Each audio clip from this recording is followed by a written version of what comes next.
تمہیں نہ نبی کے آنے کا پتہ ہے نہ جانے کا پتہ ہے۔ جب نبی آئے تھے اس وقت تم مسلمان نہیں تھے، جب گئے تھے تو تم جنازے میں نہیں تھے۔ غور ہے یا نہیں ہے آپ؟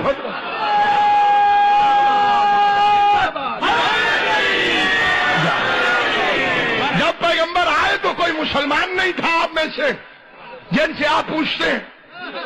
چلو نماز محلے والوں سے پوچھو، روزہ محلے والوں سے پوچھو، حج محلے والوں سے پوچھو، سسرال سے پوچھو، تاریخ ولادت تو گھر والوں سے پوچھو۔ ہمارا قصور یہ ہے کہ ہم نے نبی کو دائی حلیمہ کی گود میں نہیں پلایا، کیونکہ ہمیں قرآن بتاتا ہے کہ موسیٰ نے دائیوں کا دودھ نہیں پیا۔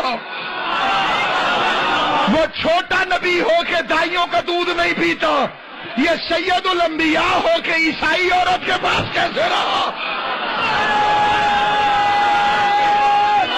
حیدری! میں شیعہ سنی مسلمانوں سے غیرت کے نام پہ سوال کرتا ہوں، کبھی سوچا تم نے کہ یہ کون تھی دائی حلیمہ؟ اس کا مذہب کیا تھا؟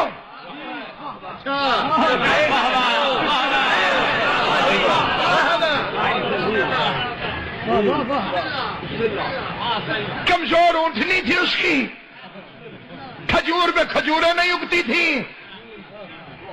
بکریوں کے تھنوں میں دودھ نہیں تھا، اس نے پالا تھا۔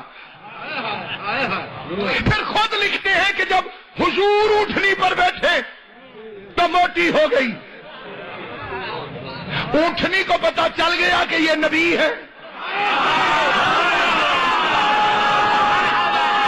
انہیں قسم چاہیے کہ مجھے تو، اور جو خود نبی تھا اسے 40 سال پتہ ہی نہیں چلا۔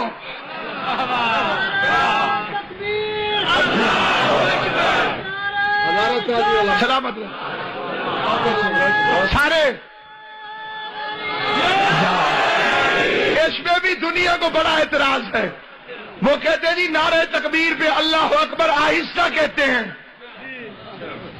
نعرہ رسالت میں یا رسول اللہ آہستہ کہتے ہیں، نعرہ حیدری کے وقت ان میں کرنٹ آ جاتا ہے، پھر زور سے یا علی۔ میں نے کہا ہم کوئی مکرے ہیں؟ تکبیر پہ واقعی اللہ اکبر آہستہ کہتے ہیں اور آہستہ کہنا چاہیے، نعرہ رسالت میں یا رسول اللہ آہستہ کہتے ہیں اور آہستہ کہنا چاہیے، نعرہ حیدری پہ یا علی اونچا کہتے ہیں اور اونچا کہنا چاہیے۔ کیوں؟ میرے اپنے چپ ہو گئے تو غیروں کو کیا سمجھاؤں گا؟ نعرہ تکبیر پر اللہ اکبر کیوں آہستہ کہتے ہیں؟ اگر مقابلہ ہوتا اللہ کے منکروں سے تو ہم اللہ اکبر اونچا کہتے، اگر مقابلہ ہوتا رسالت کے منکروں سے تو یا رسول اللہ اونچا کہتے۔ کیا کریں مقابلہ علی کی ولایت کے منکروں سے؟